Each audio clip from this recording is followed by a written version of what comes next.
हमेशा दुल्हा दुल्ही के इंतजार करेले और यहाँ दुल्हा दुल्ही के इंतजार करता। सेज तैयार और दुल्हन फरार। का भदबा बात ये बा कि एगो खेल खेले के बा। अरे तो वो खेल खेले खातिर तो हम इंतजार करता नहीं। चला खेलल जा। ई कौन खेल? पंजा लड़ावे के। तो रात भर ही खेल खेले के बा? हाँ, जब ले नींद ना लग जाए तब ले। घर भर पगला है का? कुछ करनी है का? अरे कुछ काला के छोड़ा, कुछ करा।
सोना आवा न सतावा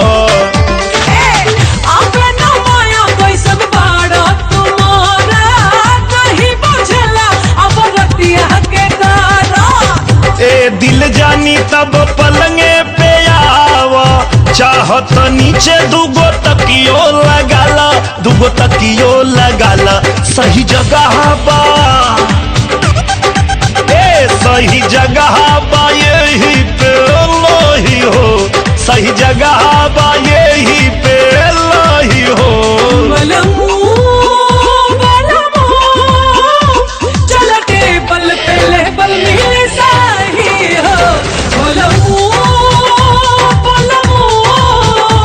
चल टेबल पे लेबल मिले सही सही सही हो।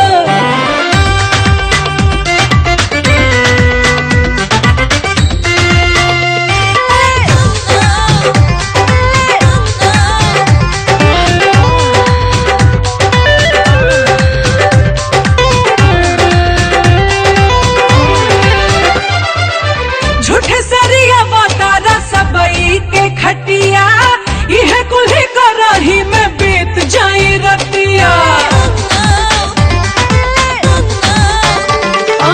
झूठे सरिया बहुतारा सबई के खटिया यह कुल्हे करही में बीत जाई रतिया। ए दिल जानी जानी अखिया देखावा, गमछा बिछावा तनी भुइये नुआवा।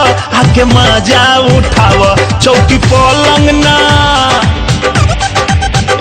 चौकी पलंग ना खाट हो जे ढही हो। चौकी पलंग ना खाट हो जे ढही हो।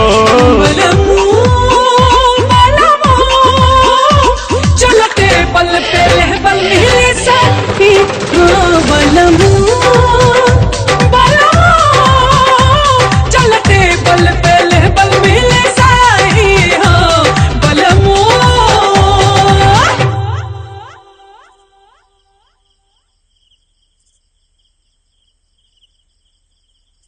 ए जी नाराज हो गई नी? नहीं, बहुत खुश बनी हम। सवेरे पूरा गांव में लड्डू बांटब। हमार मेहरा सुहाग रात में टेबल पे लेबल मिला के पंजा लड़ावतिया। हमरा खातिर कुछ महीना इंतजार ना कर सकता निका? का है? बस हमरा खातिर प्लीज। ऐसा बात बतावे की चाहिए ना। तोरा खातिर कुछ महीना का पूरा जीवन इंतजार कर सकता नहीं। अब खुश? चला।